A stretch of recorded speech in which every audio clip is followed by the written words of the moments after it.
नमस्कार, मेरा नाम उदय यादव है और आज मेरे साथ चर्चा में मौजूद हैं एक ऐसी शख्सियत जिन्होंने अपने नाम से अपनी पहचान बनाई हुई है।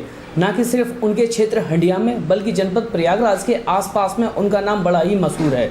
जी हाँ, मैं आज ब्लॉक प्रमुख पद के प्रत्याशी श्री हरिश्चंद्र यादव जी से वार्ता करने वाला हूँ। हरिश्चंद्र जी ने किस तरीके से अपना सफ़र शुरू किया है और किस तरीके से आसपास के क्षेत्रों में अपना नाम किया है, इसके साथ ही समाजवादी पार्टी में उनकी छवि क्या है, ये बात उनसे स्वयं जानते हैं। बहुत बहुत स्वागत है सर आपका INA न्यूज़ में। मैं समाजवादी पार्टी का एक बहुत ही पुराना कार्यकर्ता हूँ। मेरा नाम हरिश्चंद्र यादव है। मैं समाजवादी पार्टी में लगभग 17 साल हंडिया विधानसभा अध्यक्ष रहा हूँ और मैं उत्तर प्रदेश के कार्यकारिणी के मैं सदस्य भी रहा हूँ यहाँ। और समाजवादी पार्टी में लगभग मैं 25 साल से निष्ठापूर्वक काम कर रहा हूँ, जिसे समाजवादी पार्टी के नेता और प्रदेश अध्यक्ष माननीय राष्ट्रीय अध्यक्ष जी ने हम पर विश्वास करते हुए हमें समाजवादी पार्टी हंडिया से ब्लॉक प्रमुख का प्रत्याशी बनाया है। सर, वर्तमान समय जो चल रहा है, कहते हैं कि राजनीति में जो लोग आते हैं दबंग आते हैं, फिर आप जैसे साफ छवि वाला व्यक्ति, अच्छी छवि वाला व्यक्ति, समाज सेवक व्यक्ति, आखिर समाजवादी पार्टी ने आपको इतनी जल्दी टिकट कैसे दे दी ब्लॉक प्रमुख पद की? आज मैं इतनी दिनों से समाजवादी पार्टी कार्यकर्ता के रूप में काम किया हूँ। मेरी छवि बहुत साफ सुथरी छवि रही है। मेरे खिलाफ कोई आपराधिक मुकदमा नहीं है। एक दो मुकदमा जो भी राजनीतिक है। मैं जनता की समस्या के लिए सड़क पर उतरा, प्रशासन ने मुकदमा कायम कर दिया। इसके अलावा मेरे पास एक से कानून का मुकदमा मेरे पास नहीं। आज जिसका कारण है कि उसकी हमें काफ़ी जनता के बीच में पॉपुलर हूँ और कार्यकर्ताओं के बीच में हमेशा संघर्ष किया, उनके सुख दुख में साथ दिया हूँ। जिस तरीके से बाहर कितनी भीड़ है, लोग कह भी रहे थे आप बहुत पुराने समय से जुड़े हुए हैं। कब से जुड़े हुए हैं, कितने साल हो गया? जब से समाजवादी पार्टी की स्थापना हो तब से मैं समाजवादी पार्टी के साथ जुड़ा हुआ हूँ। लगभग 27 वर्षों से। हाँ, लगभग 27 वर्षों से। अच्छा, आप ब्लॉक प्रमुख पद के प्रत्याशी भी हैं, तो आप किस तरीके से आप अपने इस नज़रिए से ब्लॉक प्रमुख पद को देख रहे हैं? आप अपने ब्लॉक में क्या क्या संसाधन उपलब्ध कराएंगे अगर आप ब्लॉक प्रमुख पद जीत जाते हैं? निश्चित तौर पे आप जीतेंगे ही। मेरी जो व्यक्तिगत सोच है, मेरी सोच ये है कि जो अगर मैं समाजवादी पार्टी या मैं ब्लॉक प्रमुख चुना गया है, तो हमारे जो क्षेत्र पंचायत के सदस्य होंगे, मैं उनके सलाह, उनका जो भी प्रस्ताव होगा, जो भी उनके जो भी आवश्यकता चीज़ें, मैं उनके सुझाव से हंडिया ब्लॉक को एक आदर्श ब्लॉक लाने का प्रयास करूंगा। ऐसा प्रयास करूंगा कि जो हंडिया का इलाहाबाद जिले में हंडिया ब्लॉक का नाम हो कि हंडिया ब्लॉक का विकास हुआ है। जनपद प्रयागराज को शहर क्षेत्र में और हंडिया में क्या क्या अभी अंतर है? अब लगभग समानता है, कुछ दिनों समानता हो जाएंगे, लेकिन कुछ जो असुविधाएँ हैं, हमारी सरकार 22 में हमारी सरकार बनने वाली है और सरकार जो बन गई, जो भी असुविधा हमारे हंडिया ब्लॉक में या हंडिया विधानसभा में जो है, मैं अखिलेश भी अगर मुख्यमंत्री बनते हैं उनसे मैं मांग करके उस सुविधा को हंडिया में लाने का काम करूँगा, जिससे वहाँ की जनता या वहाँ के शिक्षा मामले को हमारे बाहर न जाना पड़ा किसी को। हंडिया ब्लॉक प्रमुख का और हंडिया के क्षेत्र पंचायत सदस्यों का किस तरीके से आपसी तालमेल जनता के बीच में रहेगा? आज का जो समस्या है, मैं घूम रहा हूँ जनता के बीच में, जो विपक्षी के लोग हैं उन लोग का उनका चरित्र मेरे चरित्र के विषय में वो लोग तुलना कर रहे हैं। मैं उनसे कहीं बेटर हूँ, उनके निगाह में मेरी अच्छी छवि है, वो लोग मुझे पसंद कर रहे हैं और ऊपर उन्होंने चाहा तो मैं ब्लॉक प्रमुख को चुनाव निश्चित ही जीतूंगा।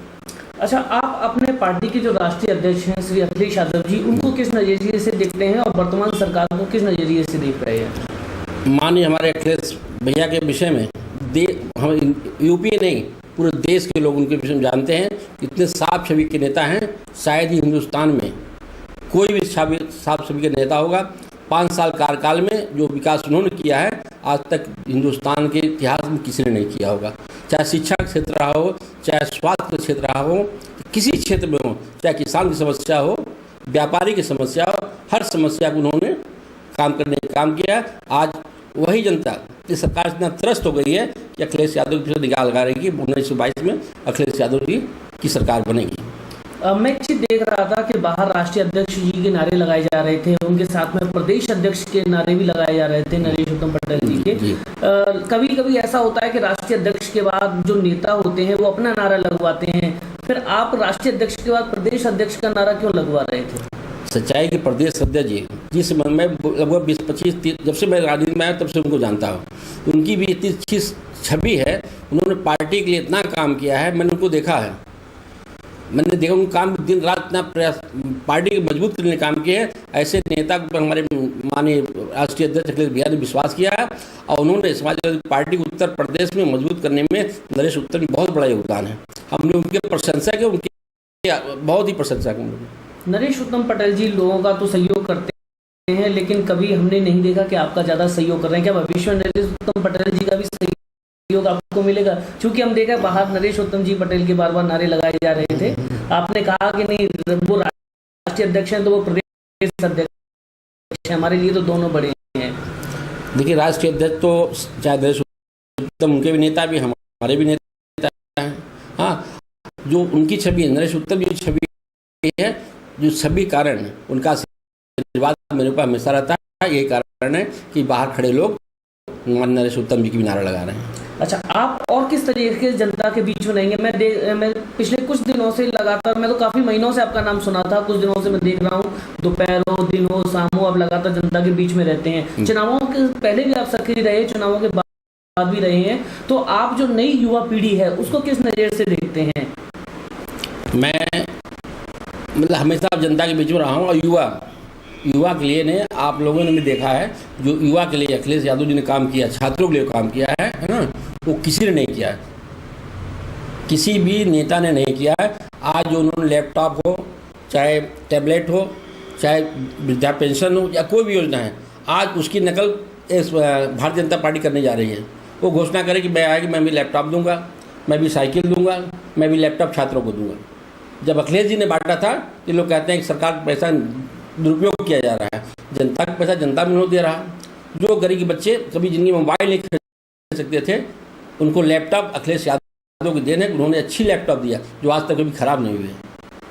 मैं एक जगह देख भी रहा था, क्या कभी कभी मन में बुरा नहीं लगता है कि थोड़ा बहुत कोई काम किया और जाके राष्ट्रीय अध्यक्ष जी से मिल ले रहा है, अपना गुणगान कर ले रहा है, उनके साथ फोटो कर रहा है? मैं देख रहा था कि आप जनता को बता रहे थे प्रदेश सरकार की उपलब्धियां अखिलेश यादव की, तो क्या कभी बुरा नहीं लगता कि हम इतना काम कर रहे हैं, 27 सालों से जुड़े हुए हैं, जमीनी स्तर पे हम उनका प्रचार प्रसार कर रहे हैं, हमारे ऊपर कभी ध्यान नहीं दिया जाता? तो मन में कभी कुछ ऐसी स्थिति उत्पन्न नहीं होती कि हम क्यों समाजवादी पार्टी से जुड़े हुए हैं?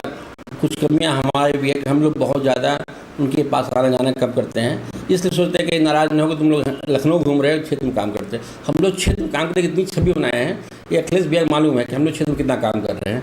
और ऐसा नहीं, हम लोग मिलते हैं बाई फेस बाई नेम, जानते जब बुलाते हैं तो हम लोग सीधा गप से चौड़ा होता है कि 10 लोग सामने हम लोग नाम से बुला रहे हैं। अगर राष्ट्रीय अध्यक्ष या प्रदेश अध्यक्ष जी को अगर आपको संदेश देना चाहें, मान लीजिए प्रदेश अध्यक्ष जी से आप डायरेक्ट इंटरेक्ट होना चाह रहे हैं, तो प्रदेश अध्यक्ष जी से आप क्या मांग करते हैं और आप हमारी जनता के बीच में क्या संदेश देना चाहेंगे? प्रदेश अध्यक्ष जी से हम चाहेंगे कि भाई माननीय प्रदेश अध्यक्ष जी, सरकार बनने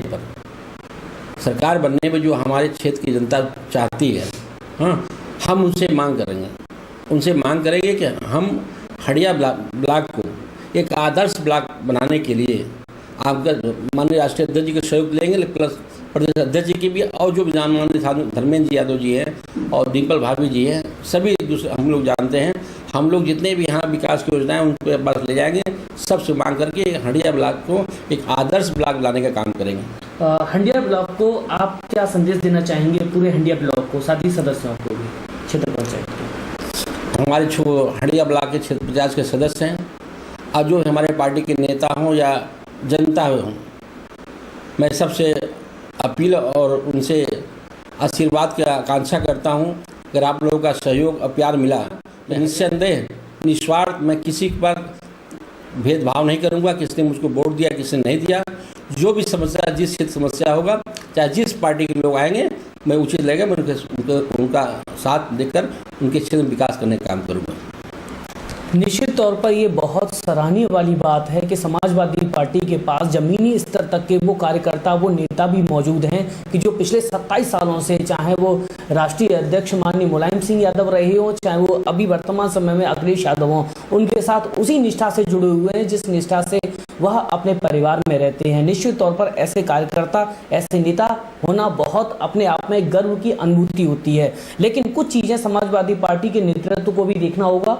राष्ट्रीय अध्यक्ष श्री अखिलेश यादव जी को भी देखना होगा, साथ ही प्रदेश अध्यक्ष श्री नरेश उत्तम पटेल जी को भी देखना होगा कि हमारे जमीनी स्तर का जो कार्यकर्ता है, जैसे कि इसके प्रेरणा स्रोत माननीय मुलायम सिंह हमेशा कहते हैं कि हमारी पार्टी तब तक मजबूत नहीं हो सकती जब तक उनका जमीनी स्तर का कार्यकर्ता अपने नेता के साथ में जमीनी स्तर तक नहीं जुड़ा रहेगा। जमीनी कार्यकर्ता तो जुड़ा रहता है बिना किसी भेदभाव, बिना किसी मोह माया के, लेकिन नेतृत्व को भी ये चाहिए कि जमीनी स्तर के कार्यकर्ता के साथ वह दिल से दिल लगा के रहें। ऐसे कार्यकर्ता बहुत सराहनीय वाली बात है कि समाजवादी पार्टी के पास हैं। निश्चित तौर पर मैं ये उम्मीद करता हूं कि अगले ब्लॉक प्रमुख आप होंगे। साथ ही मैं समाजवादी पार्टी के कई नेताओं से यही कहना चाहूंगा कि अगर देशभक्ति, स्वामी भक्ति या फिर पार्टी भक्ति हो तो श्री हरिश्चंद्र यादव जी जैसी। आज INA न्यूज के लिए बस इतना ही। मुझे दीजिए इजाजत। INA पे खबरों का सिलसिला जारी रहेगा। नमस्कार।